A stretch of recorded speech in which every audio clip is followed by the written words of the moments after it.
Boa tarde, gente. Bom, eu vou começar então. Vamos lá. Bom, prazer. Eu sou o Gito. Eu vou falar sobre história imperial com vocês. É um dos meus assuntos. Só me deem um toque aí, acho que vocês estão me ouvindo bem, né? Qualquer coisa vocês vão falando aí. É um dos tópicos que eu mais gosto. Beleza. É um dos tópicos que eu mais gosto e eu acho que ele é muito divertido, assim, porque ele conta a história que vai culminar nesse momento que a gente está vivendo. Entender a história do Brasil imperial, dessa fase com Dom Pedro I, Dom João VI, Dom Pedro I e Dom Pedro II, é fundamental para a gente entender a fase que nós vivemos hoje no Brasil e isso vai ficar muito claro. Eu vou pedir um favor para vocês não ficarem, eu não sei se vocês estão olhando eu falando aqui nessa minha telinha, porque eu estou usando uma outra tela, estou usando meu celular, e eu prefiro que vocês fiquem na tela do slide, que agora está com a bandeira do Brasil, a bandeira imperial do Brasil. Bom, essa bandeira é a bandeira que foi utilizada durante o período imperial e depois ela foi adaptada aí para aquela bolinha azul com ordem e progresso, mas isso é uma outra aula, vai ficar mais para frente. Para a gente começar a entender o período imperial, é fundamental que a gente entenda o que era o mundo antes desse momento, quando a família real vem para o Brasil. Eu coloquei aqui o mapa mundi de 1500. Por que 1500? Porque é impossível falar de Brasil sem entender como ele é fundado, como ele é descoberto e como ele vai se moldando através do tempo. Em 1500, esse era mais ou menos o panorama que a gente tinha, certo? Você tem uma Europa fragmentada, mas muito menos fragmentada do que é hoje. Você tinha muito menos países, nações, né? E você tem a América praticamente aí sem dono, era um território completamente virgem. Portugal, ele tem uma aliança, ele faz uma aliança com os ingleses ainda muito antes, no ano de 1147. Isso não é uma data que vocês vão precisar se importar agora, é mais para você entender o contexto. Em 1147, ou seja, quase 1000 anos atrás, Portugal, no começo, ali no início das cruzadas, uma galera vindo da região onde hoje a gente chama de Inglaterra, eles passam ali no território onde hoje é Portugal e eles nomeiam até anotei o nome aqui, o Afonso Henrique de Borgonha, como rei dessa região ali de Lisboa, e ele fica reinando ali, a família Borgonha fica reinando em Portugal. 200 anos depois, ali no finalzinho de quase em 1400, 1387, rola um casamento. Esse casamento é muito importante. O rei Dom João I, ele, que é de Portugal, ele se casa com a princesa Felipa de Lancaster. Lancaster é uma casa muito importante até hoje, lá da família real inglesa. Para vocês terem uma ideia, só a título de curiosidade, não sei se vocês assistiram Game of Thrones, mas os Lancasters é a família que inspira o George R. R. Martin, o cara que escreveu Game of Thrones, a criar a casa dos... Agora até fugiu o nome, dos Lannisters. Tá? Os Lannisters são mais ou menos ali o que os Lancasters são na Inglaterra. Bom, esse casamento ele vai gerar um filho, que é o Dom Henrique I. Gito, por que você está falando toda essa baboseira antes de chegar no Brasil? O Dom Henrique I, ali quase em 1400, ele é o responsável, ele é o gênio naval que vai gerar em Portugal a cultura de grandes navegações. Essa cultura de grandes navegações, de grandes barcos, né, grandes naus, esses navios, no decorrer de 100 anos, toda essa cultura vai gerar Vasco da Gama, Pedro Álvares Cabral, entre outros grandes navegadores que desbravaram o mundo em busca das Índias, né, das Índias Orientais. Ah, a primeira grande curiosidade dessa aula é o seguinte: é muito louco a gente imaginar que toda a América só existe por causa de tempero, né? Essas grandes navegações portuguesas, espanholas, inglesas, italianas, ali dessa região europeia, eles se aventuravam no mar para ir buscar tempero, que é o que a gente chamou lá no ensino fundamental, na aula de história, de especiarias. E eles iam para as Índias lotar os navios de especiarias desses temperos para voltar e vender esses temperos na Europa. Dá para imaginar o que era, como era ruim a comida europeia nessa época. E com a chegada desses temperos orientais, muda completamente o panorama de gostos, né? Enfim, surge o que a gente chama hoje de culinária. Não é nem a alta culinária, é a culinária comum mesmo. Bom, a gente dá um pulinho, então, vai ali para o final de 1400 alguma coisa, e nós teremos ali o período colonial. Em 1492, Cristóvão Colombo chega à América. Em 1500, Pedro Álvares Cabral chega à América. E dá-se, então, o início do período colonial. A gente não vai falar muito sobre isso, porque a aula é sobre período imperial. É mais importante, o período colonial praticamente não cai no vestibular, ele representa, pelo que eu vi aqui, de 8 a 12% das perguntas dos vestibulares, então a gente vai passar mais rápido nisso. O que é interessante saber sobre o período colonial no Brasil? O Brasil, ele não tinha o status de país, certo? Nesse período colonial. Ele era considerado um território anexo a Portugal. Vamos ver o que a Beatriz está falando aqui. No livro Os Botões de Napoleão fala sobre isso. Perfeito. A descoberta das Américas foi por conta das buscas de especiarias. Exatamente. Exatamente, Bia. E é muito legal entender isso, porque vai moldando, né, a história. Você vai entendendo a motivação da galera fazer as coisas que fizeram.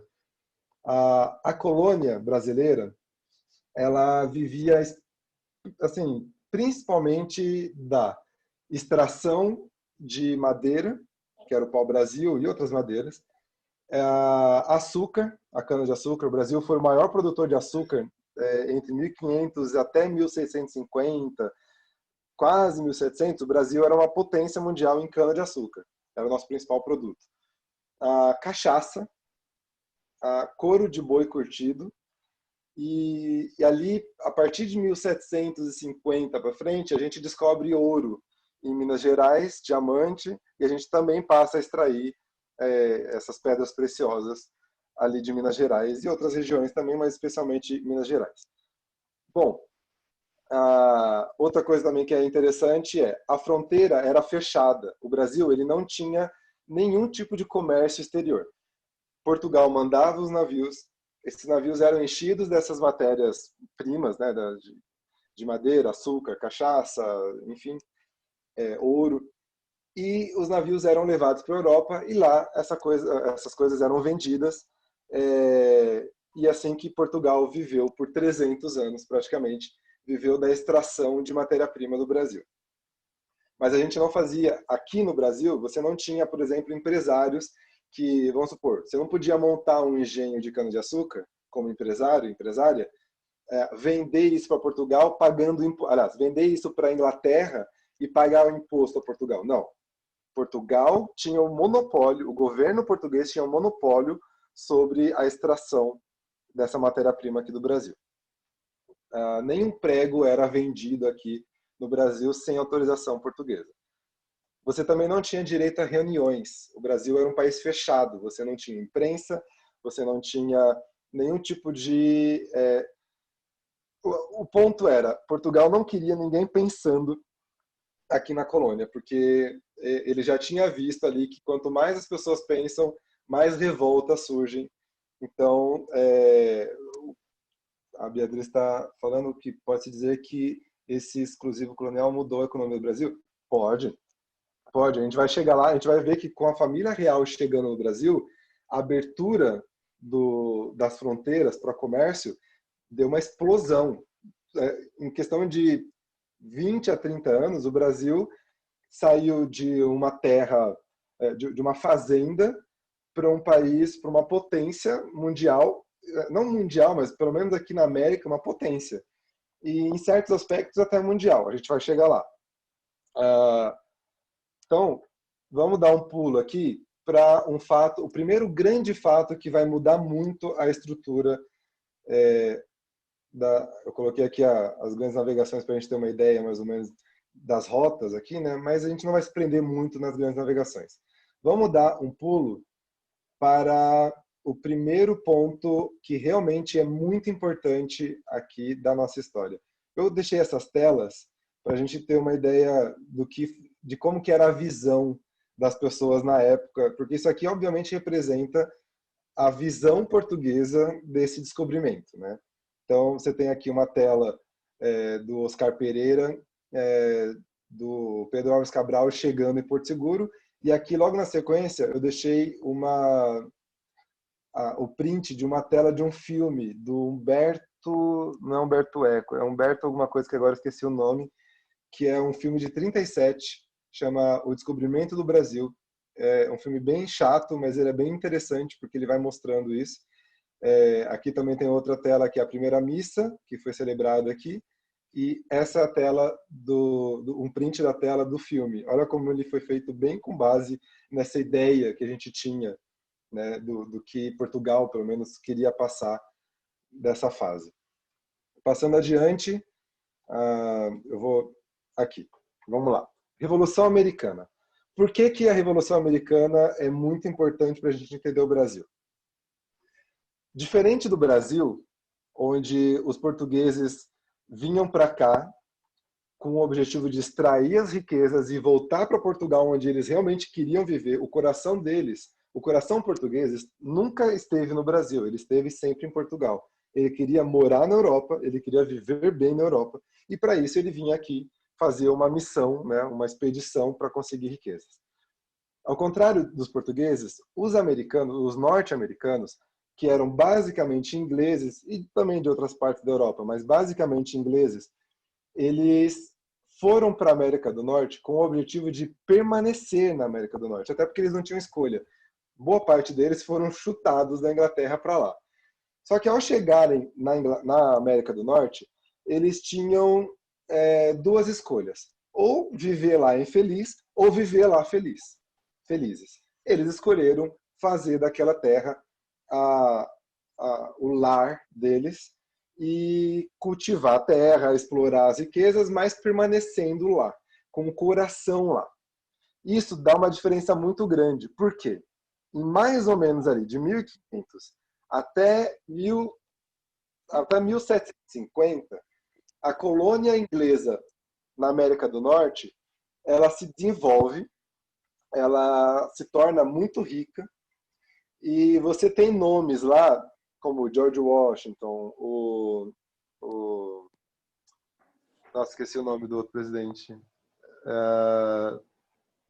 O Abraham Lincoln, e entre outros, você tem esses caras eles eram empresários, eles já eram muito ricos, e, aliás, a Revolução Americana e a Revolução Francesa, seria até interessante, eu não sei se vocês já tiveram essa aula, a gente tem uma aula só sobre isso, porque isso conta muito da história do mundo.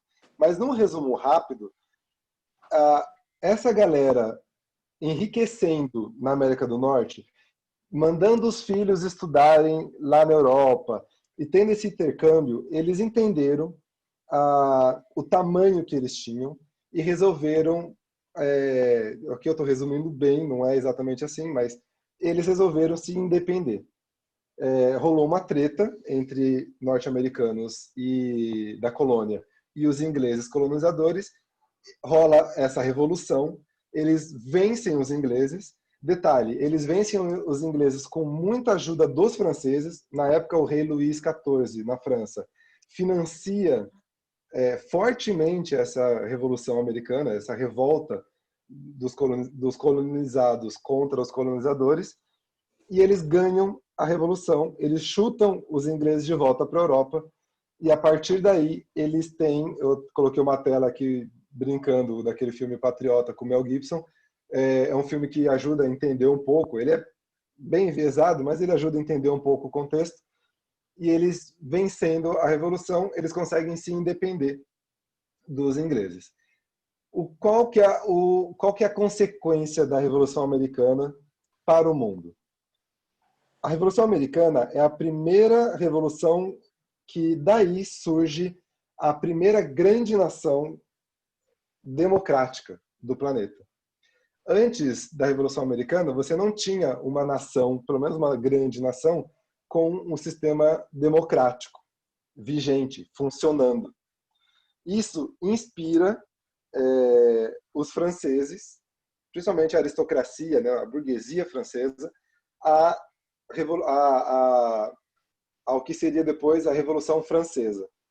A Revolução Americana, ela tem essa data fatídica de 4 de julho de 76, e olha só, pouco tempo depois, a Revolução Francesa estoura.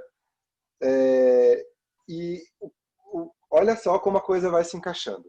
O rei Luís XIV, francês, a França já afundada em dívidas. A França, para vocês terem uma ideia, ela tinha uma dívida de 17 vezes o PIB francês na época. Eles deviam as calças. Mesmo assim, eles viviam no mais ostensivo luxo lá nos castelos franceses. A França, ela sustentava quase 25 mil pessoas na corte, com dinheiro público. E isso, obviamente, essa conta não fechava.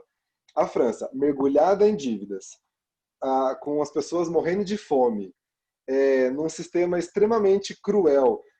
Para você segurar essas revoltas que começavam a surgir na França já desde 1760, 1770, o rei Luís XIV forçou a guarda real francesa em cima da galera para conseguir segurar essas revoltas. Então, ou seja, vai gerando mais revolta e, finalmente, em 21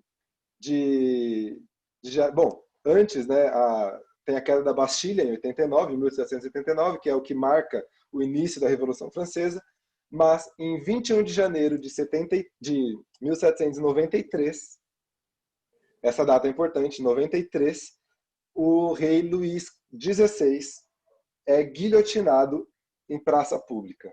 Essa tela que está aqui é a queda da Bastilha, e aqui a cabeça do rei Luís XVI é cortada em praça pública, na praça, eu até anotei aqui o nome da praça, na Praça da Revolução. Bom, o que isso gera na Europa? Tenta se imaginar agora, você como membro de uma família real europeia, pode ser inglesa, pode ser prussiana, os prússios são os que mais tarde vão se tornar a Alemanha, né? A Holanda, a Espanha, a Inglaterra, todos esses reinos, a Áustria, eles estão olhando o cenário onde, cerca de 20 anos atrás, a colônia inglesa, lá na América do Norte, se revolta contra os ingleses e expulsa os ingleses do território. Ou seja, a Inglaterra, maior império do planeta na época, perde a colônia norte-americana. 13 anos depois, 15 anos depois, o rei da França, outro grande império europeu, perde a cabeça, é morto em praça pública pelos franceses. E você aqui, membro da família real europeia, começa a falar, porra, eu sou o próximo, né? Obviamente vai dar merda. Então, o medo de perder a cabeça nos reinos europeus é grande. E é formada a primeira coalizão contra a França. Quais membros dessa coalizão? Os principais membros, pelo menos, as grandes potências que estavam nessa coalizão. Essa coalizão chegou até a sexta coalizão. Mas vamos lá. Na primeira, Áustria, Prússia, que são os povos germânicos, a Holanda, a Espanha e a Inglaterra. Esses 5 reinos se unem contra os franceses, que agora estão sem um governo central, eles não têm mais um rei, né? Uma cabeça, eles cortaram essa cabeça, e eles estão fracos, eles estão pobres, eles estão famintos, e agora eles têm que lidar com as maiores potências ao redor deles ali, querendo a cabeça de todos os franceses por medo dessa revolta começar a pegar pela Europa. No meio dessa situação, deixa eu só ver aqui, que acho que alguém comentou e eu não vi. O Christian falou que essa foi a última pessoa a ser executada por guilhotina? Não, na verdade não. Como eu disse antes, a Revolução Francesa e a Revolução Americana, elas são muito interessantes de serem estudadas em uma aula única. Tipo, nem que seja a Revolução Americana e Francesa, pegar essas duas numa aula única, porque, cara, foram muitas cabeças que a guilhotina cortou na França. Assim. A França, ela guilhotinou muito mais gente no pós-revolução, né? Depois que eles cortaram a cabeça do rei, aí sim começou uma cortação de cabeça maluca na França. Como não é o objeto dessa aula, a gente pode até tratar disso numa aula posterior, porque é muito interessante e cai muito em vestibular. A Revolução Francesa é o maior símbolo, né, dessa nova era que começa ali em meados de 1800, que inclusive ela é muito importante para o Brasil, por isso que eu comecei por ela. Mas eu não vou conseguir ficar muito tempo na França agora aqui, porque o objetivo é o Brasil. A Revolução Francesa foi organizada pela burguesia? Sim. Amarildo, infelizmente, quase nada acontece sem um poderoso por trás. Né? É praticamente impossível você ter alguma coisa sem alguém bancar essa coisa. Nada acontece sem alguém financiar, sem alguém organizar. E infelizmente, e aqui eu falo como uma pessoa pobre, né? A gente não tem força, a gente não consegue, mal e mal a gente consegue organizar uma manifestação na Paulista, quanto mais uma revolução que destrone o Bolsonaro, ou o Lula, ou seja lá quem for, ou o rei Luís XVI.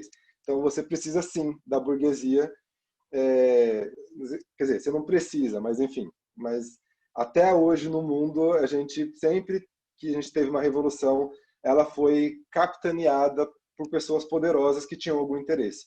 A burguesia francesa tinha interesse que a monarquia absolutista caísse, porque ela queria lucrar com isso, como de fato lucrou.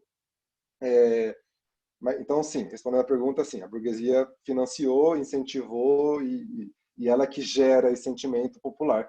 Mas a revolução mesmo é feita pelo povo. O povo invade a rua e rola essa revolução. Vamos lá. Surge um herói aqui eu deixei um mapa para a gente ter uma ideia mais ou menos do que era o mundo já em 1800, né? Então eu vou voltar rapidinho aqui, ó, para o mundo em 1500. Olha o mundo em 1500 e olha como estava distribuído mais ou menos as forças estavam distribuídas em 1500 e agora a gente tem aqui em 1800.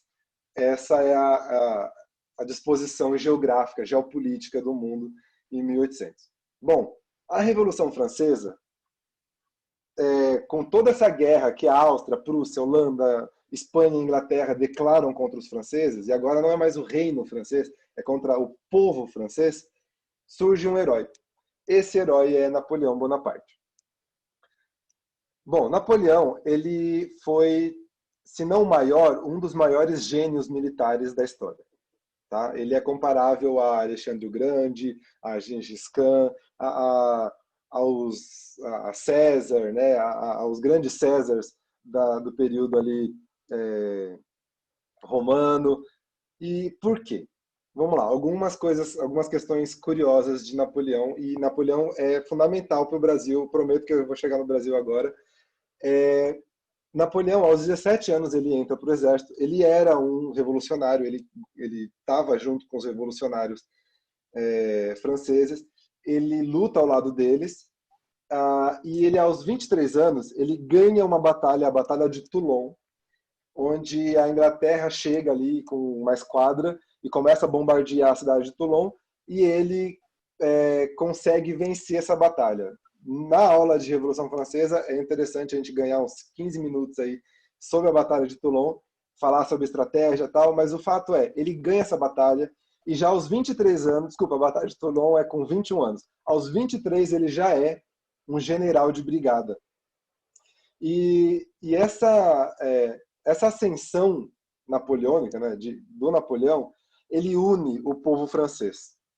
Ele une por quê? Porque, lembra, eles estavam sem dinheiro, eles não tinham comida, eles estavam na merda, e de repente um cara, um moleque, começa a ganhar batalha atrás de batalha, e quando você ganha a batalha, você ganha aquele território, né?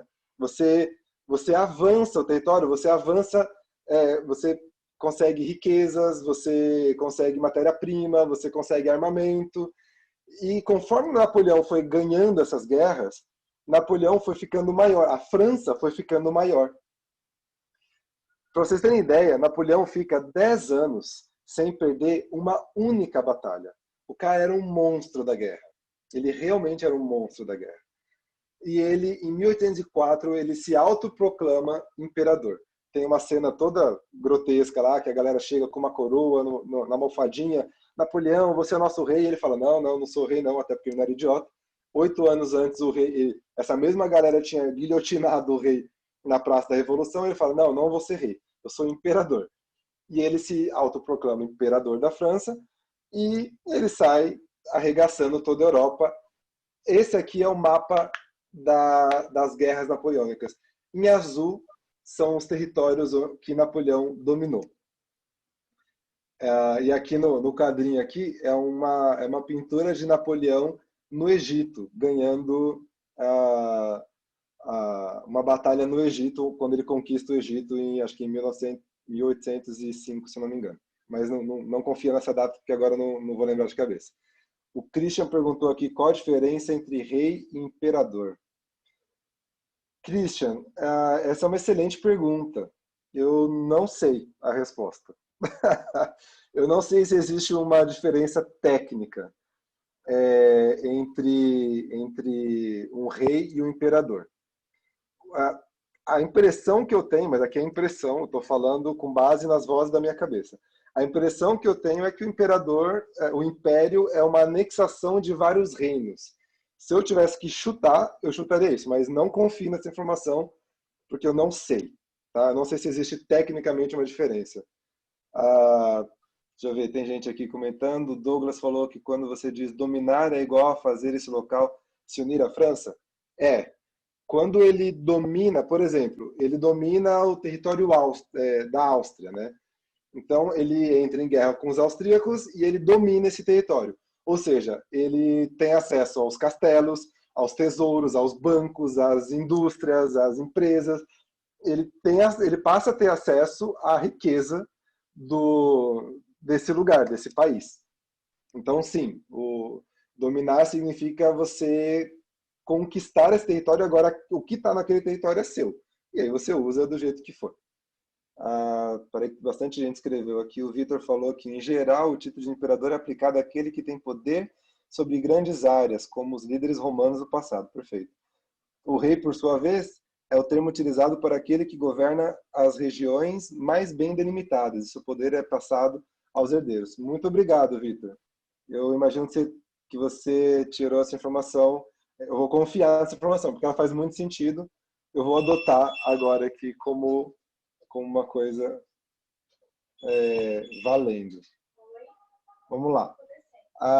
Em geral, o Douglas colocou, em geral, o título de imperador aplicado... tá, isso aqui já li, beleza. Valeu.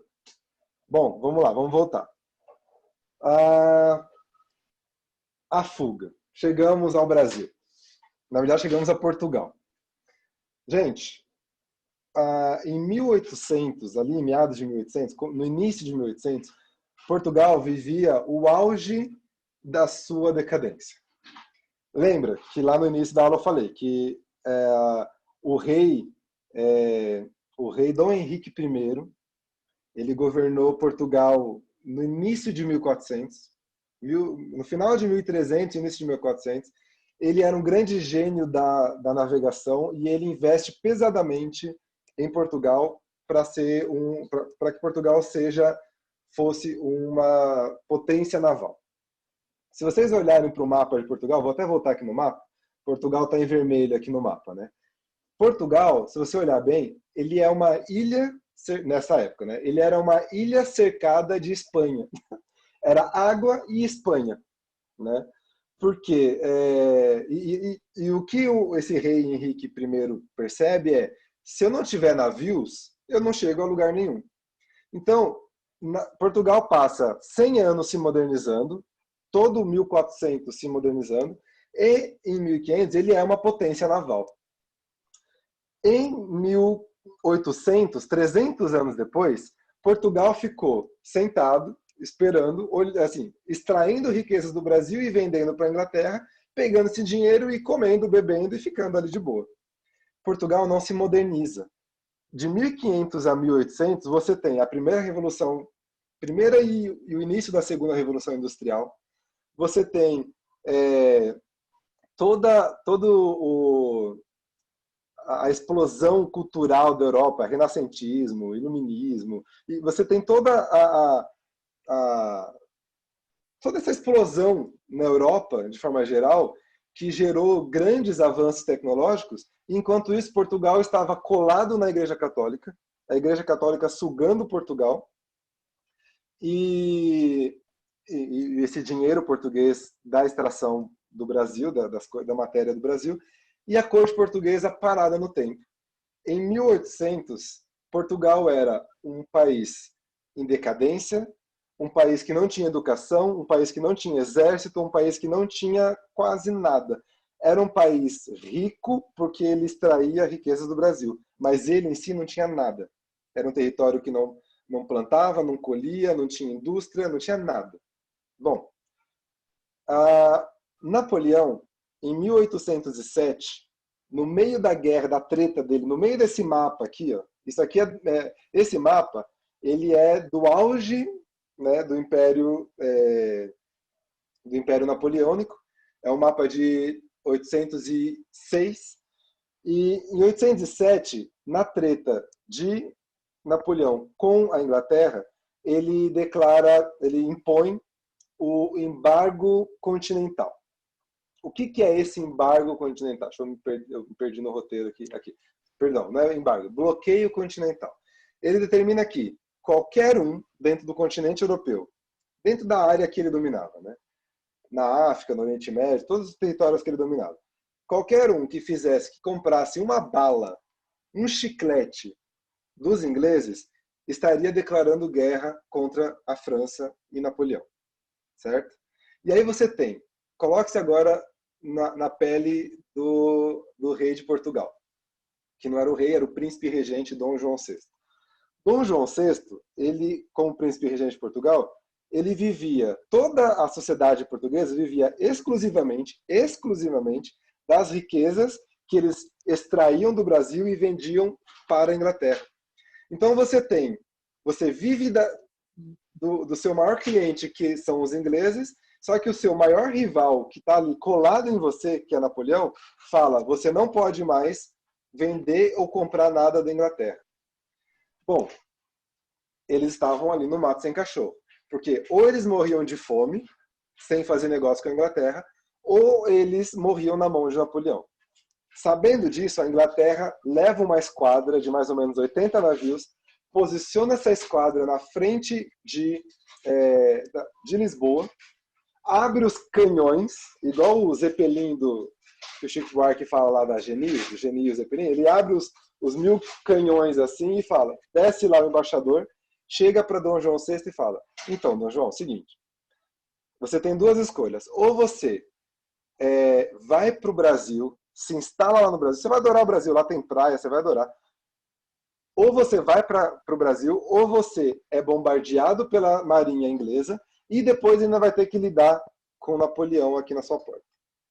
Dom João, que não tinha muita escolha, resolve então fugir na calada da noite para o Brasil.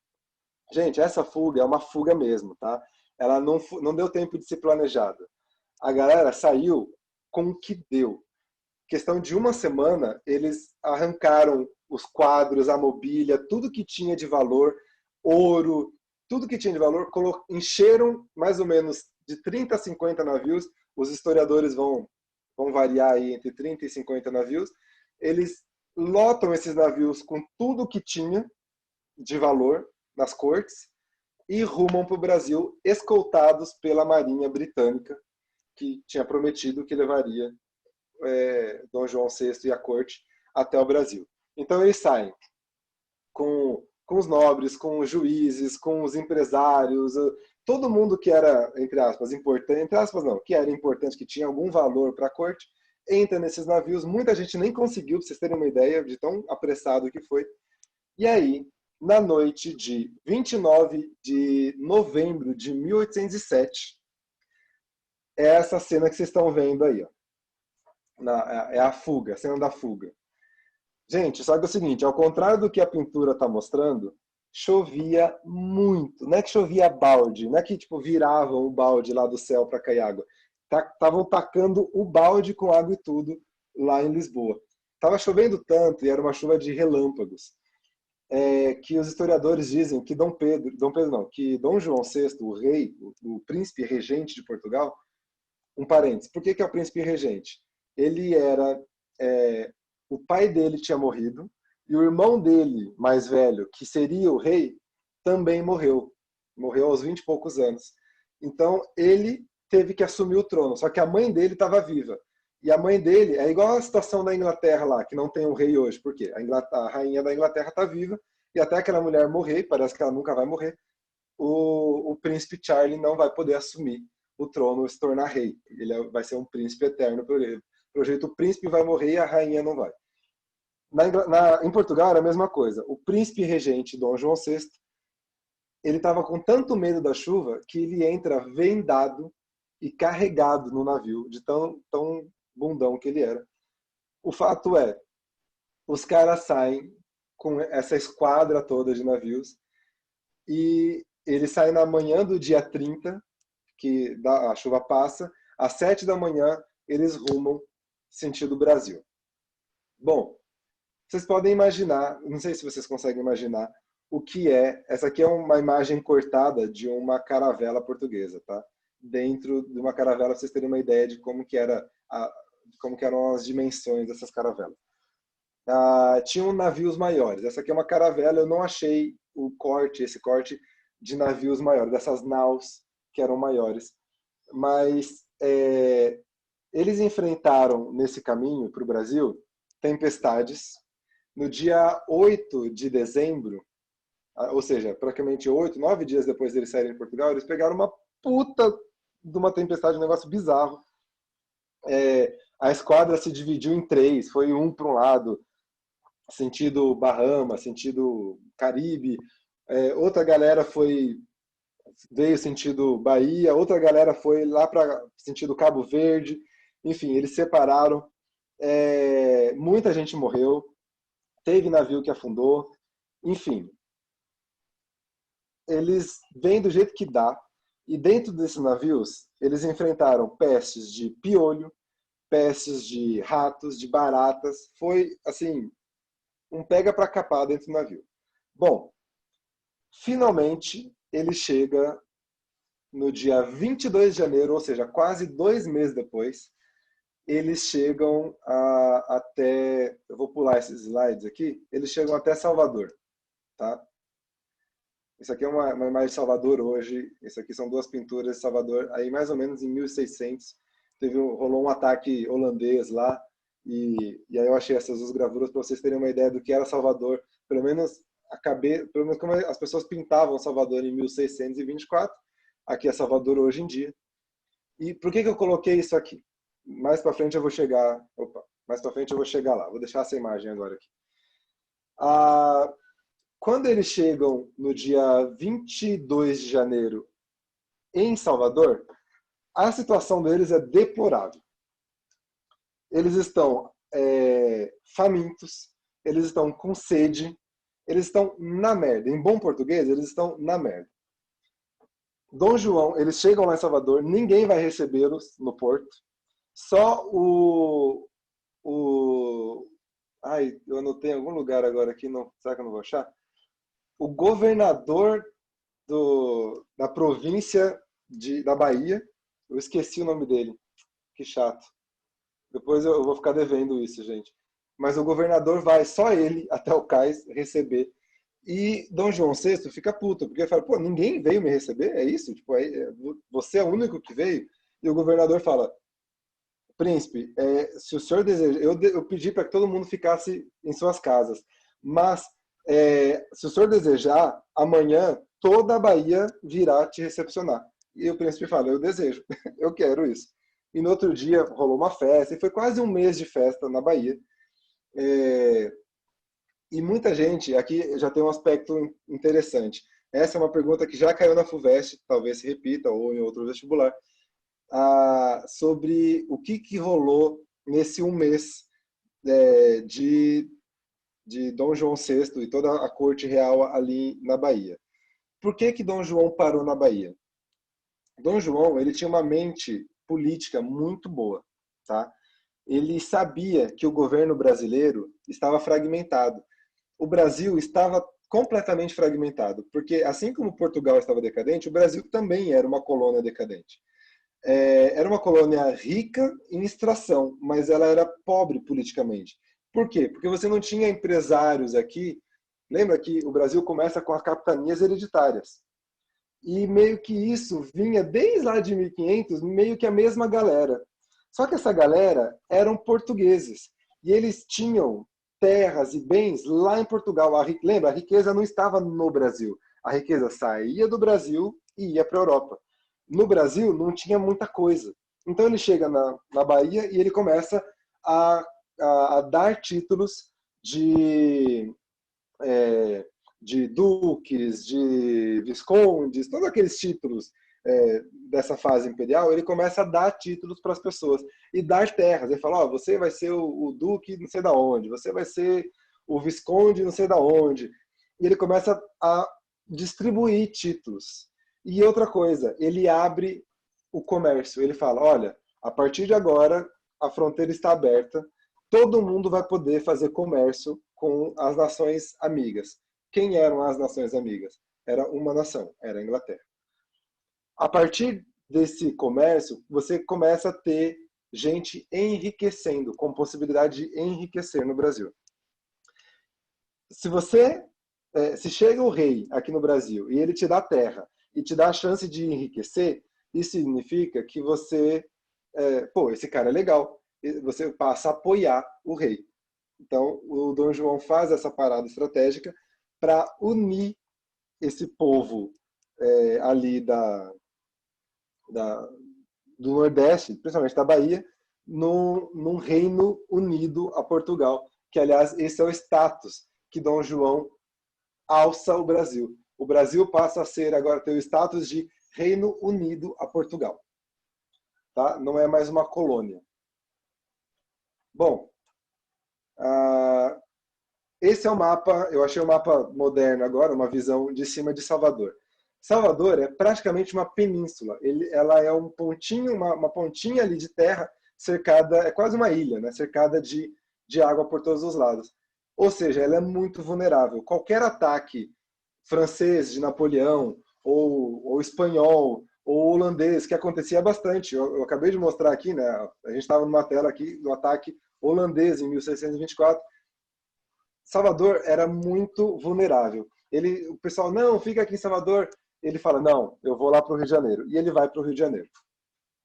No Rio de Janeiro, ele inicia-se, então, um período que agora sim é o período imperial brasileiro. Ele é coroado o imperador do Brasil, certo? E ele vai morar aqui nesse palácio que eu até anotei o nome aqui, é o Palácio do... Ai, cadê o nome? Acho que está no negócio aqui na frente, gente. Eu vou passar rapidinho só para lembrar o nome. É o Palácio... Cadê? Vixe, não vou achar. Mas é o palácio que... Ai, que droga, eu odeio não lembrar nomes. Perdão. É o palácio onde era o Museu Nacional. Aquele que pegou fogo uns anos atrás, lembra? Então, esse era o palácio onde Dom Pedro foi morar. Dom Pedro e a corte, né? Onde Dom João VI, com os filhos, foi morar. esse palácio, ele era de um cara que era escravagista, ele fazia esse tráfico, ele é traficante de escravos, e ele construiu esse palácio para ele morar. Quando ele fica sabendo que a família real chega no Brasil, aliás, é uma curiosidade, o príncipe regente, ele manda na frente uma esquadra com alguns navios que chegam antes no Rio e começam a tirar as pessoas de casa para que a família real pudesse morar, pudesse ocupar esses castelos. Não só a família real, mas também os 15 mil que foram com eles. O príncipe regente passou, esse PR, passou o pessoal fazer uma chacota no Rio, que era o põe-se na rua, né? Ou então o propriedade roubada, que eles chegavam lá e falavam, olha, essa propriedade agora não é mais sua, é do príncipe regente. Esse cara, que era traficante de escravos, sabendo que possivelmente perderia o castelo, ele já se adianta e chega lá e fala, imperador, rei, o senhor pode, que era o príncipe regente, o senhor pode ficar com o meu castelo, por favor, fique com o meu castelo aqui. Em troca, obviamente, o príncipe regente dá para ele muitas terras e muito mais coisas, ele sai ganhando bastante. Eu deixei aqui uma foto triste, que é a foto do palácio pegando fogo, acho que foi 2015, 2016. E essa aqui é uma vista mais ou menos do que era a chegada ali no centro do Rio de Janeiro, em 1809, que é quando eles chegam no Rio de Janeiro, a chegada da família real portuguesa no Rio de Janeiro. Bom, o que é importante, deixar um mapa aqui da família e tal, o que acontece de importante nesse período, e agora a gente vai começar a entrar na parte que vai ser muito pedida em vestibulares, tá? Aqui, a partir de agora, é mais ou menos 70% das questões que caem em vestibular estão nesse período que a gente passa a abranger agora. Bom, qual a situação política do Brasil em 1821? Tá? Ou seja, todo esse período do príncipe regente Dom João VI, ele é marcado por... Eu deixei aqui a cerimônia do beijamão, porque ela simboliza o que foi o Brasil nesse período. O Brasil nesse período, até 21, ele se caracteriza pela expansão da cultura europeia no Brasil. A expansão também de uma espécie do que seria mais tarde o capitalismo, né? Ou seja, com a abertura dos portos, você tem pessoas enriquecendo no Brasil desde 1808 até 1821, você tem gente enriquecendo, você tem pessoas que agora podem ter bens, você tem a abertura do comércio, você tem toda uma cultura europeia que vem para o Brasil e a burguesia mergulha-se nessa cultura, ela passa a entender como que funcionavam as cortes, ela passa a aspirar essa vida europeia. E perceba, lá no começo eu falei que, ao contrário dos norte-americanos que queriam ficar lá nos Estados Unidos, queriam fazer daquele lugar a sua nação, no Brasil o sonho era voltar rico para a Europa. Nesse período você começa a mudar isso, você começa a ter pessoas que querem ficar no Brasil, porque agora o Brasil é muito rentável. Vamos lá. A independência das colônias americanas e espanholas, nesse período ali de 21, o pau está quebrando na América. Tem um monte, tem Colômbia, tem Peru, tem Bolívia, está todo mundo brigando pela independência. Isso gera também um conflito no Brasil. E Dom João VI começa a perceber toda essa questão. Outra coisa que acontece de muito importante em 1815, Napoleão é derrotado na Europa. Com o final da era napoleônica, existe meio que uma espécie de paz na Europa. E a colônia portuguesa, a corte portuguesa se reorganiza e começa a exigir que o príncipe regente retorne a Portugal. Que coisa é essa? O príncipe fica aí de férias no Brasil, a gente se ferrando aqui, e eles começam a exigir que o Brasil volte a ser colônia. E nesse período acontece uma coisa, se vocês quiserem anotar, isso é interessante. Tem duas perguntas que eu fuçando achei. uma da Unesp e uma da FUVEST. Qual que é o motivo que Dom João VI volta? Por que que ele volta para Portugal? Isso é interessante entender. Napoleão perde força, é derrotado, vai para a Ilha de Malta, fica exilado, depois acaba morrendo. Com o final de Napoleão na Europa, a corte portuguesa volta a se fortalecer. Eles votam lá o fim do período regencial, ou seja, eles falam, Dom João, volta para Portugal e o Brasil vai ser colônia novamente.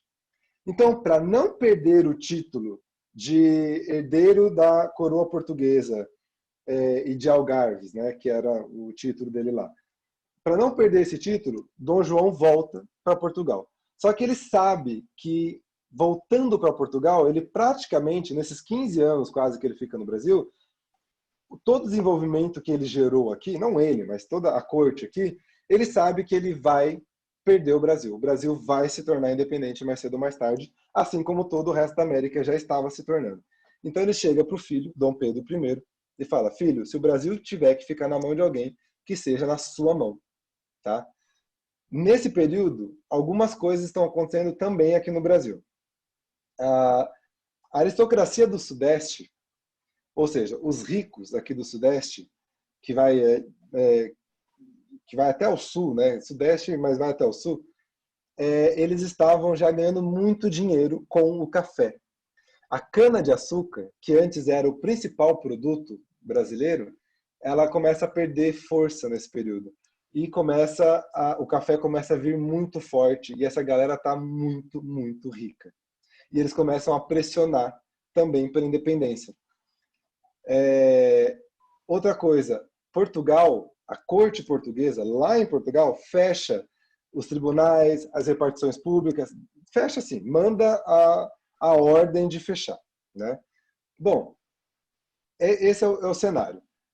Começa então o primeiro reinado com Dom Pedro I, e eu coloquei aqui José Bonifácio. Por que José Bonifácio? José Bonifácio, ele era um aristocrata paulista, aqui de São Paulo, e ele já era um político muito forte nessa época, ali em 1820, e ele manda uma carta para Dom Pedro. Essa carta está aqui, ó. Ele manda uma carta para Dom Pedro falando assim, Pedrão, você está vendo que a coisa está ficando feia. Você está perdendo apoio de Portugal. Portugal está querendo que você volte, tá todo mundo brigando. Só que é o seguinte, você tem apoio, você tem gente que gosta de você aqui no Brasil. E se colocou à disposição e sugeriu para Dom Pedro I que ele proclamasse a independência. Tá?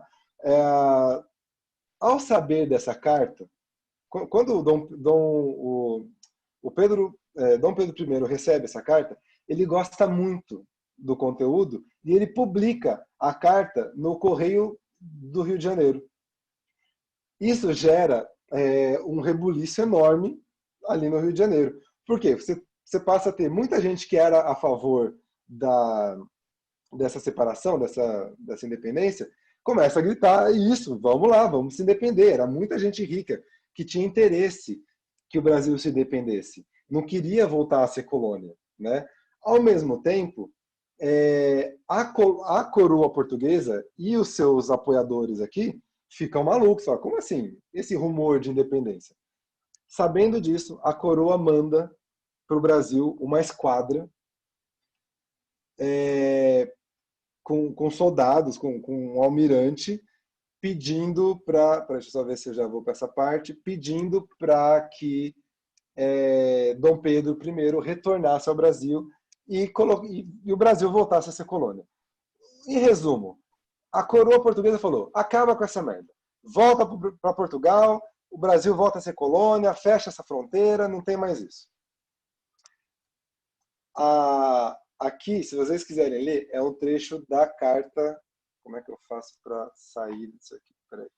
Deixa eu ver se eu consigo abrir aqui para mim, para ler junto com vocês, porque aqui é muito legal o trecho da carta que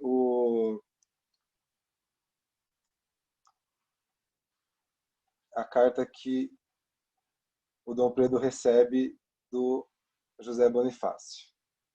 Vamos lá. Ó, vamos lá um trecho. Senhor, o dado está lançado. Olha o clima que o Brasil estava nisso aqui, tá? Isso aqui é 1º de setembro de 1822. Ou seja, às vésperas da proclamação da República. Da independência, perdão, não da República. Senhor, o dado está lançado. De Portugal não temos a esperar senão a escravidão e horrores. Venha, Vossa Alteza Real, quanto antes e decida-se, porque em irresoluções e medidas d'água morna, à vista desse... Nossa, perdão, gente, eu tô lendo muito pequenininho, porque eu tô numa outra telinha aqui que eu não consegui abrir grande. Peraí, deixa eu abrir grande, senão eu não vou conseguir ler. Venha, Vossa Alteza Real, quanto antes decida-se, porque irresoluções e medidas d'água morna, à vista desse contrário que não nos poupa, para nada servem. Em outras palavras, se você ficar em cima do muro, não vai adiantar de nada. Os caras vão vir aqui, vão arregaçar a gente. Então decida-se logo. Vamos lá, você não está sozinho, em outras palavras. E aí ele termina falando, a carta é maior, mas ele termina esse parágrafo falando, em um momento perdido, um momento perdido, é uma desgraça. Esse é como eles colocavam acento na época. Então, um momento perdido é uma desgraça. Agora é o momento. Pedrão, agora. Proclama a independência agora. E aí rola o dia do fico. O dia do fico acontece quando ele recebe a carta do pai, falando, volta agora. Sabe quando você está brincando em casa e aí a sua mãe grita lá, filho, volta, filha, tá na hora, volta. E você tem que voltar com o rabinho entre as pernas? E esse foi o momento. Foi a coroa falando para Dom Pedro voltar, e Dom Pedro chega lá e fala, não, se é para o bem de todos e felicidade geral da nação, estou pronto. Digam ao povo que fico. Isso acontece em 9 de janeiro, antes ainda dessa carta do José Bonifácio, mas é para vocês irem sentindo o clima que estava rolando. Bom, chega o dia da proclamação da República. Tô com a proclamação da República na cabeça, do dia da proclamação da independência. Dia 7 de setembro, no dia 6, Dom Pedro estava lá em Santos, porque estava rolando uma revolta em Santos.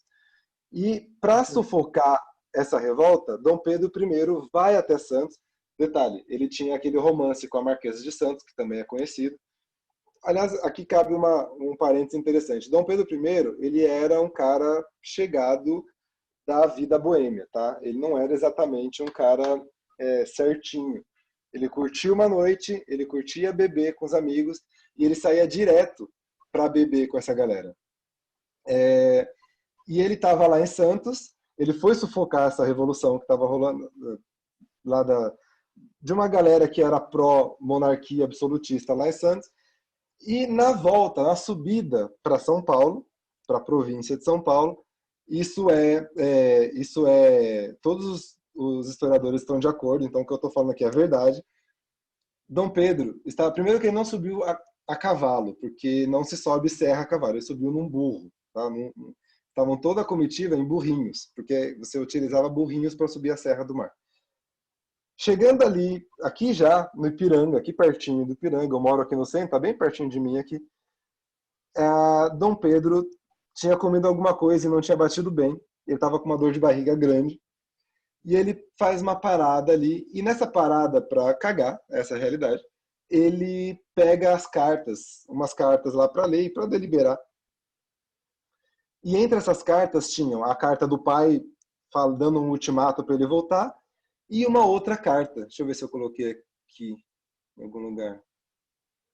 Essa carta que está aqui, mas a gente não vai conseguir ler. Mas tudo bem. Qual que é o conteúdo dessa carta? Era uma carta que a própria esposa dele escreveu falando, olha, a situação está feia, tem uma galera aqui no Rio de Janeiro, chegaram navios aqui no Rio de Janeiro para te buscar.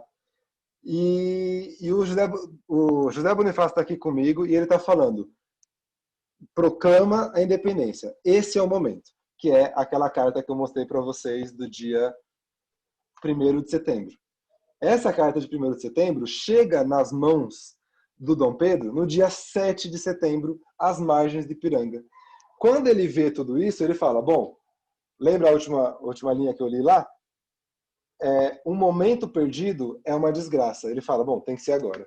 Ele reúne a galera e ele proclama a independência. Não nessa imagem heróica, com um brado retumbante às margens plácidas de Ipiranga, mas com meia dúzia ali de capataz dele, ele declara a independência, ele manda uma carta falando, olha, então, a partir do dia 7 está declarada a independência. Gente, uma coisa que é muito importante, que é mais importante do que do que proclamar a independência, é ter essa independência reconhecida. Não adianta nada você se declarar alguma coisa se quem está em volta de você não concorda, né? Ah, agora eu sou o rei. Aí todo mundo vira e fala, caguei, você não é rei porra nenhuma. Isso não dá certo. Você precisa ser considerado pelos seus aliados aquilo que você está se proclamando. O primeiro país, olha só que legal, como as coisas vão se encaixando. O primeiro país que declara o reconhecimento da independência brasileira são os Estados Unidos. Os Estados Unidos. Eles mandam uma carta falando, olha, nós reconhecemos a independência. A partir daí, vem uma reação em cadeia. A Inglaterra reconhece, obviamente, a Inglaterra estava ali junto, e começa toda uma reação de países aqui da América do Sul. México vem e também reconhece, e a gente passa a ser uma nação reconhecidamente... pode falar, Douglas. Pode perguntar. A gente passa a ser uma nação... Pode ligar o microfone, sim. Professor, tá me ouvindo? Tô te ouvindo. Boa tarde. Eu só não entendi uma coisa. Se o rei de Portugal, que tá em Portugal, queria que Dom Pedro fosse mesmo o rei, ele, tipo, ele não ficou nervoso quando Dom Pedro não voltou para lá? Excelente pergunta, porque isso pode ter ficado confuso mesmo. O rei em Portugal é o Dom João VI, certo? Pai do Dom Pedro I. Quando ele sai do Brasil, lembra que eu falei que ele chegou para o Dom Pedro I e falou, filho, se o Brasil tiver que ficar na mão de alguém, que seja nas suas mãos. O Dom Correto. Pedro, o Dom João VI, ele sabia que o Brasil ia se independer. Só que a corte portuguesa não tinha essa mesma opinião. O Dom João VI, o pai do Dom Pedro, até queria que o filho ficasse com o Brasil e seguisse aqui. Sabe aquela coisa tipo de pai e filho? Ele queria, só que ele não podia admitir. Quem faz o pedido e o ultimato para que Dom Pedro voltasse e que o Brasil voltasse à colônia é Dom João VI, porque ele é o rei, ele que assina. Mas quem realmente queria era a nobreza portuguesa. Por quê? Porque o dinheiro que antes ia diretamente do Brasil para a riqueza era vendido e o dinheiro ficava todo na corte portuguesa, agora não ficava mais, o dinheiro ficava no Brasil. E o Brasil pagava só o imposto. Ou seja, o Brasil pagava aí 10, 15, eu não sei exatamente o valor, mas supondo, né? Vamos supor que se fosse o imposto de renda, 27%, supondo. Ele pagava ali 27% dessa riqueza e ia para a corte portuguesa. E antes era 100% da riqueza. A corte estava maluca, queria que o Brasil voltasse a ser colônia. Mas o rei, ele assina. Por quê? Se o rei não assina, a corte se vira contra ele. Então, para ele poder ficar bem na corte e manter o filho lá, ele assina, mas ele sabe que o Dom Pedro ia cagar para essa resolução e ia manter a independência aqui. Foi respondido ou não? Fez sentido? Então, o Dom João VI, tipo, não ligou tanto. Ele só permitiu que tudo isso acontecesse, não mandou tropa para vir tirar Dom Ele mandou Pedro. tropa. Ele Ele mandou. mandou. Só que assim, ele mandou.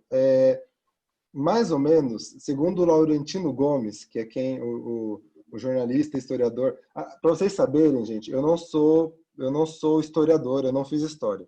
Eu fiz direito e fiz jornalismo. E até o jeito que eu estou contando para vocês aqui é um jeito mais, é uma narrativa mais jornalística até do que histórica, assim, né? Do que um historiador talvez desse essa aula. E um dos livros que eu mais me baseei para essa aula são dois, que são esses aqui. Cadê o outro? Nossa, tá aqui. eu usei mais esses dois livros aqui, que eu super recomendo, eles são muito legais, é divertido de ler, que é o 1808 e 1822, que é do Laurentino Gomes. Ele é um jornalista que escreveu sobre, sobre esses períodos. Ele tem um terceiro livro, que é o 1889, que eu não li ainda, mas é muito legal, que vai contar da República. Enfim, o Laurentino, ele estima, pela pesquisa dele, ele estima que 5.000 pessoas morreram na Guerra de Independência. Então, Portugal mandou sim tropas para o Brasil para buscar no laço, e só que o Dom Pedro ele lutou contra, né? Ele montou um exércitozinho ali, a Inglaterra ajudou muito, mas ele montou e rolou uma guerra. Não é uma guerra com a importância de, por exemplo, a Revolução Francesa, a Revolução Americana, porque ela não foi tão forte, não morreu tanta gente, mas sim, teve uma treta e foi grande. Mas pelo que se sabe, o rei mesmo, ele não tinha tanto interesse assim de trazer o filho de volta. Mas, oficialmente, o rei mandou Dom Pedro voltar. Isso oficialmente. Por trás dos panos, sabe-se que o rei não tinha tanto interesse assim. Ah, Respondeu? perfeito. Entendi, professor. Obrigado. Boa. Vamos lá, gente, vamos lá, porque a gente já tem que começar a encaminhar para o fim, que a gente tem só mais 20 minutos. Coloquei aqui, né? Não é de graça, né? O Portugal tentou lutar contra o Brasil. E teve, sim, teve batalha, teve porradaria, teve bastante coisa, só que, assim, Portugal não tinha forças, essa é a realidade.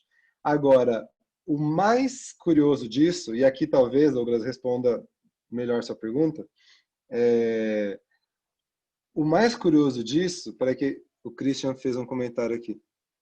Uma coisa que eu pensei agora, a independência do Brasil sobre usa a coroa portuguesa começou com um nobre burguês. Sempre, sempre, Christian, sempre tem um nobre burguês por trás. Infelizmente, sempre tem um burguês por trás, cara. Uma coisa que é interessante vocês saberem, que é o seguinte: quando Dom Pedro ele conta com a ajuda da Inglaterra, e a Inglaterra, sabendo que Portugal ia ficar ali brigando, ela chega e propõe o seguinte: ela chega para Portugal, para a coroa, para Dom João, e fala: eu vou pagar uma indenização. Na verdade, não é a Inglaterra que faz isso, né? É Dom Pedro. Só que é a Inglaterra por trás. Dom Pedro chega para Portugal e fala: olha, eu vou pagar uma indenização de 2 milhões de libras, era muito dinheiro na época. Hoje já é muito dinheiro, imagina na época. 2 milhões de libras para a coroa portuguesa como indenização, e aí vocês deixam quieto. Tá? E aí o Dom João e a corte portuguesa, sabendo que a Inglaterra, quem estava por trás disso, e que se eles não aceitassem essa proposta, a Inglaterra podia ir lá e terraplanar Portugal com os navios de guerra deles, eles aceitam e fica tudo bem. Essa dívida externa, essa dívida do Brasil com a Inglaterra, de 2 milhões de libras, só terminou de ser paga com o governo Lula agora. Ou seja, praticamente 200 anos depois é que nós terminamos de pagar essa dívida com a Inglaterra. Essa dívida da independência, para vocês terem uma ideia. Vamos lá. Já falei do reconhecimento. A regra do jogo. Bom, o país ele estava polarizado, olha só, a nossa polarização não vem de hoje. O Brasil estava polarizado lá em 1823. Tá? O Dom Pedro I ele tinha ali na mão basicamente dois grupos. Ele tinha, de um lado, ele tinha a galera portuguesa, que era fiel a Portugal e que curtia a monarquia absolutista. Por que eles curtiam? Porque eles eram beneficiados por isso. E ele tinha do outro lado os que depois foram chamados de naturistas. Eu vou chegar lá, eu anotei esse termo, mas eram os que queriam a independência. Então vamos chamar aqui das pessoas que queriam a independência do Brasil. E aí é formada uma Assembleia Constituinte no dia 3 de maio de 1823. O que essa Assembleia tinha como missão? Eles tinham como missão formar a primeira Constituinte brasileira, a primeira Constituição brasileira. Tem alguém com o microfone aberto. Eu não sei se eu consigo, se eu aqui consigo desativar, mas se você estiver me ouvindo aí, por favor. Acho que parou. Aí, melhorou. Bom, então, no dia 3 de maio de 1823, essa Constituinte, o pau estava quebrando, estava uma briga nessa Constituinte. Dom Pedro I chega lá e fala: seguinte, acabou. Ele dissolve a Constituinte e ele dá uma briga danada. Ele monta um grupo menor, que esse grupo fica responsável por formular uma Constituição que, teoricamente, seria depois votada, seria discutida no Congresso e tal. Só que o que acontece? O Dom Pedro I ele dá um Pelé nessa galera e ele promulga a Constituição que esse grupinho menor faz. Percebam, entendeu? Existia um Congresso, esse Congresso discute uma Constituinte, só que eles estão brigando, Dom Pedro chega lá, quebra tudo, fala, ó, não vai mais ter Constituinte nenhuma. Ele mesmo monta um grupo menor de pessoas que montam um texto de uma Constituição, achando que esse texto será discutido depois, mas Dom Pedro lê o texto e fala, gostei, é isso. E ele promulga, em 24 ele promulga essa Constituição, e essa Constituição é a que fica valendo. E foi bem no esquema de golpe mesmo. Dom Pedro I, ele tinha uma veia autoritária bem grande, tá? Ele não era exatamente um cara que... alguém perguntou aqui, Amarildo, como essa dívida com os ingleses era paga nessa época? Era paga dentro dessa rota comercial que nós tínhamos. Eu não tenho esses detalhes, porque, como eu falei, eu não sou historiador, né? Eu estudei essa aula em cima de um livro, de 2 livros, e o livro não entra muito em como a dívida era paga. Uma coisa que eu posso te garantir toda a relação Brasil e Inglaterra era muito promíscua, tá, Marildo? Nós éramos muito explorados pela Inglaterra e fomos muito, muito explorados até ali, a proclamação da República, na verdade até depois, né? Mas era uma relação, cara, a gente fazia o que a Inglaterra queria, tá? Então, em última instância, a dívida com a Inglaterra foi paga na forma que a Inglaterra quis. Essa é a realidade. Porque a Inglaterra impunha essas coisas nessa época. Eles eram muito potência. Era uma potência que hoje em dia não tem. Hoje em dia a gente não tem uma nação tão mais forte que o resto como era a Inglaterra nessa época, tá? Mesmo os Estados Unidos hoje, ele enfrenta outras nações que meio que batem ali forte de frente com a China, a própria Inglaterra, Israel, são nações muito fortes. E nessa época a Inglaterra era meio que soberana, tá? Bom, os liberais do Sudeste, principalmente, eles queriam uma economia mais voltada para aquele liberalismo americano, ou seja, mais democrático. Eles queriam uma democracia, né? E aí o Dom Pedro I não curte isso, ele vai lá, dissolve esse conselho, faz a própria Constituição dele.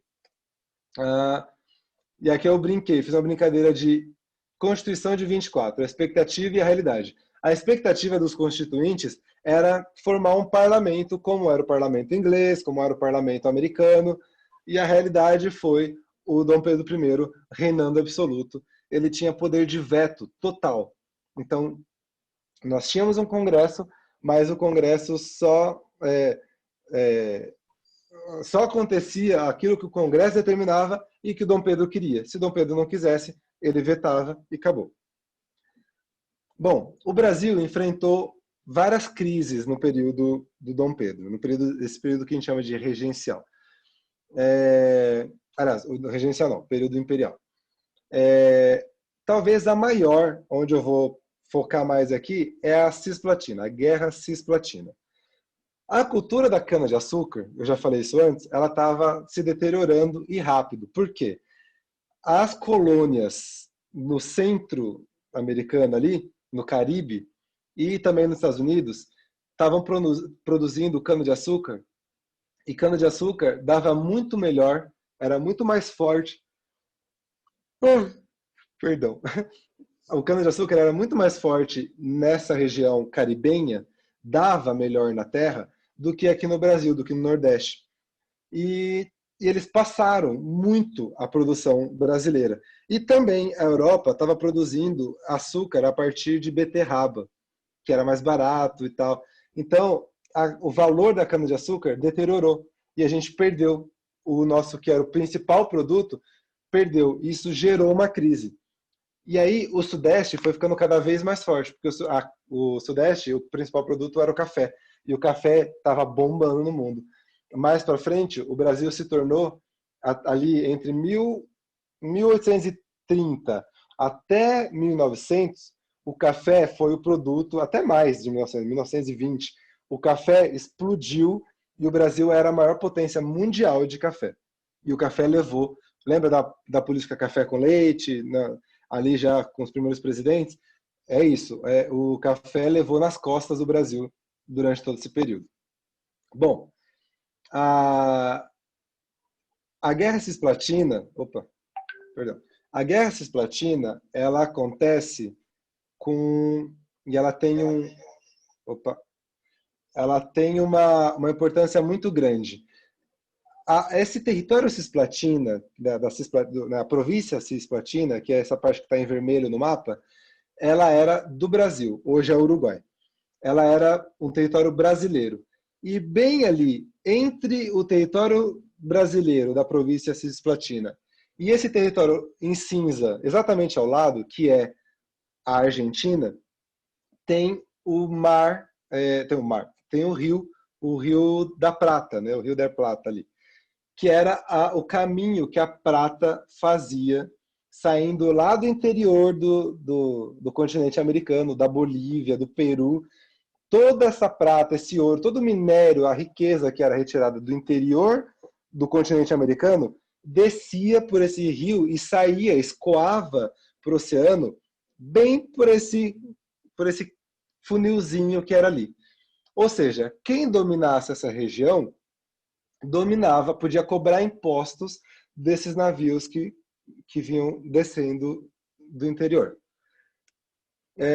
O que acontece? O Brasil e a Argentina entram em guerra pela província cisplatina. E olha que curioso, os dois perdem a guerra. Brasil e Argentina entram na guerra, os dois perdem a guerra, e o que nasce dessa guerra é um outro país. A galera que estava lá envolvida na guerra manda o Brasil e manda a Argentina se ferrar e formam um outro país, que é o Uruguai. O Uruguai nasce da perda da guerra do Brasil e da perda da guerra da Argentina, nasce o Uruguai. É bem curiosa o nascimento desse país. Eles não eram um lugar que se autoproclama independente, não. Era uma província brasileira que no meio da guerra nem Brasil nem Argentina fica e nasce um outro país, que é o Uruguai. Bom, o Brasil não é de hoje que a gente tem essa mania de tá ruim, troca o técnico. No meio dessa crise, a gente tem a troca de técnico. Dom Pedro I não aguenta mais a pressão. A pressão é muito forte e ele abdica do trono em 31. Em março de 31, ele sai, ele fala, não dá mais, e ele vai embora. Bom, o que a gente tem aqui? Eu até brinquei aqui, o vem pra rua, né? O que a gente está... Qual que é a situação brasileira ali na década de 30, no início da década de 30, de 1830 aqui no Brasil? Dom Miguel I, agora para não ficar confuso, vamos lá, senão vai virar um Game of Thrones. Dom Miguel I, ele é irmão de Pedro II, ou seja, ele é irmão ele é irmão do Pedro II, né, irmão do Dom Pedro II. Ele toma o reinado da Maria II, que era filha do Dom Pedro I. Tá complexo, eu sei, vamos lá. Dom João VI, pai do Dom Pedro I, teve um filho mais novo, que é o Dom Miguel I. Então, Dom João VI, que veio para a família real em 1808, ele teve vários filhos. Entre ele teve Dom Pedro I, e depois de Dom Pedro I, ele teve um segundo filho, o Dom Miguel I. O Dom Miguel, ele não fica no Brasil. Ele volta com Dom João VI para Portugal. E ele começa a brigar pelo trono português para tentar tomar o trono da Maria II, que era filha de Dom Pedro, atual, que estava atualmente no trono lá, o trono português.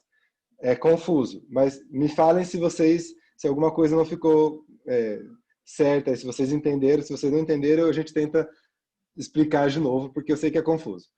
Essa treta, por que é importante entender essa treta? Dessa treta, Dom Pedro I fala, não dá mais. Eu vou lá, e ele vai para resolver essa briga lá com o reino de Portugal e abandona o Brasil. Ele abdica do trono aqui, vai resolver essa briga lá da filha dele com o irmão, com o filho mais novo, com a sobrinha, e ele vai lá para resolver, e ele deixa Dom Pedro I aqui. No Brasil, você tem um movimento dos nativistas. Esse era o nome que eu estava tentando lembrar. Os nativistas eram as pessoas nascidas no Brasil, que eram portugueses, eram do clero, eram nobres portugueses que vieram em 1808, mas já são os filhos deles. Eles nascem no Brasil. Eles são nativos do Brasil. E eles são hostis aos portugueses nascidos em Portugal. Os velhos, que ainda eram portugueses, que ainda estavam mandando aqui. Então, percebam, são brasileiros nascidos aqui. É a mesma coisa que começa a acontecer com os americanos na Revolução Americana, começa a acontecer com o Brasil 100 anos depois. Você tem esses nativistas que eles começam a ficar cada vez mais hostis. Você tem, em novembro de 1930, o jornalista Líbero Badaró. Olha aqui, quem já foi na Líbero Badaró aqui no centro? Hoje minha namorada foi na 25 de março e eu, ensinando o caminho para ela chegar lá, falei, você vai pegar a Líbero Badaró. O Líbero Badaró era um jornalista muito importante, lá em 1830, e ele era oposicionista do governo. E Dom Pedro I, ao que tudo indica, manda matar o Líbero Badaró. Ele é assassinado em novembro de 1930. Em março de... Aí começa os nativistas, o pessoal que queria já um outro sistema, começa uma revolução. Em março de 31, o imperador, Dom Pedro I, ele é hostilizado, ainda Dom Pedro I, ele é hostilizado lá em Minas Gerais, e 2 dias depois, lá no Rio de Janeiro, onde estoura a Noite das Garrafadas, que acontece em 13 de março de 31. E o pau quebra. Assim, é quase uma revolução o que aconteceu lá na queda da Bastilha, em menos proporção, obviamente, mas rola uma treta feia, uma briga feia, envolvendo manifestantes, envolvendo guarda real, envolvendo portugueses, nativistas, e o pau quebra no Rio de Janeiro. Dom Pedro I, vendo isso, ele fala, opa, deu ruim, acho que é melhor sair fora. E aí ele abdica e deixa Dom Pedro II com 5 anos aqui no Brasil, na mão de José Bonifácio e mais uma galera. E, gente, agora eu preciso saber de vocês. Opa, peraí. Christian, vamos lá. Essa época que o Brasil teve o rei de 15 anos? Ainda não, porque Dom Pedro II tem 5 anos. Aqui em março de 1831, Dom Pedro II tinha 5 anos. Gente, vamos lá. Eu preciso agora fazer uma pergunta importante para vocês. A gente vai entrar agora no período regencial e o segundo reinado ali, que vai de 31 até 89. É bastante coisa, eu achei que seria mais rápido até aqui. O que vocês acham melhor? A gente fazer uma outra aula, um outro momento que vocês me falarem aí, eu tenho disponibilidade, eu faço uma aula só sobre Dom Pedro II, porque é incrível e tem muita coisa. E vai ter Guerra do Paraguai, tem a abolição da escravatura, que é todo esse período.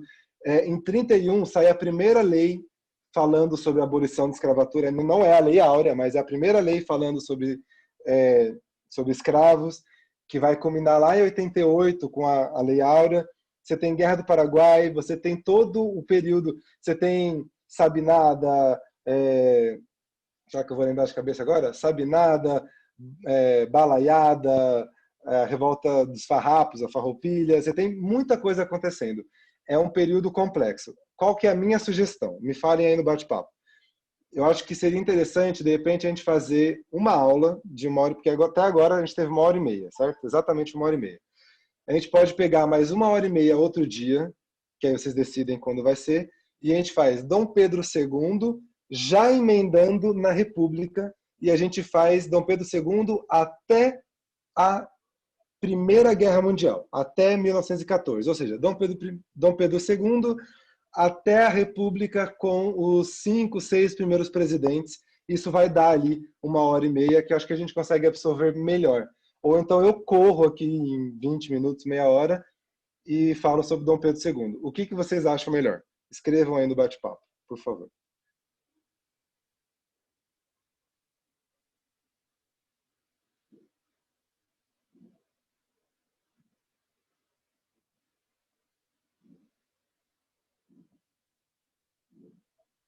Eu acho melhor outra aula, a Lohana. Acho que em outra aula aí podemos conversar com mais tranquilidade. Eu também acho. Outro dia é melhor. Beleza, eu acho que é isso aí. Então, gente, eu vou encerrar aqui essa. Outro dia é melhor. Beleza. Então é o seguinte, gente. Eu vou encerrar aqui hoje. Nossa, tô até suando. Eu não sei, eu não sei se ficou claro. Acho que seria interessante, de repente, a gente fazer perguntas agora, se alguém tiver. E aí eu respondo alguma pergunta e a gente encerra aqui. Numa próxima aula, eu vou conversar aqui com o Enzo, também com o José. A gente vai ver aí quando pode ser uma próxima aula e a gente entra. É muito legal, tem bastante coisa interessante do Dom Pedro II e desse período aí dos primeiros presidentes do Brasil. Principalmente dos primeiros presidentes. Olha, é impressionante como faz sentido o Brasil quando você entende Dom Pedro II e ali o Marechal Deodoro, que é o primeiro presidente, o Prudente de Moraes, aí você vai vendo o Floriano, você vai entendendo como que o Brasil começou a República, como que eram os esquemas, e você fala, caramba, hoje com Lula, Temer, Bolsonaro, você fala, ok, faz sentido, a gente está aqui. Vamos lá.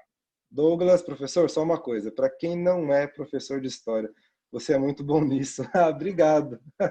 Obrigado mesmo, Douglas. Eu gosto muito de entender história.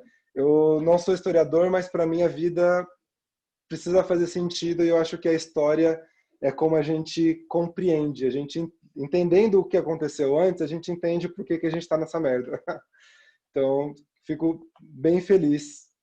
Valeu, Ana Maria, obrigado. Obrigado mesmo. Que bom que vocês gostaram. Eu acho que é isso. Se vocês não tiverem nenhuma pergunta, a gente encerra por aqui. E aí a gente marca, a gente avisa quando vai ser a próxima.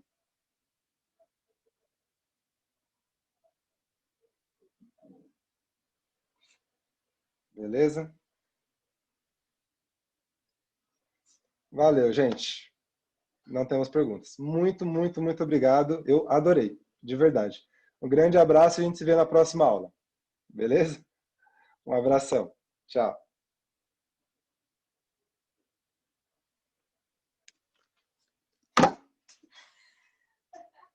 Foi legal? Nossa, eu não tenho a menor ideia do que foi, porque eu não consegui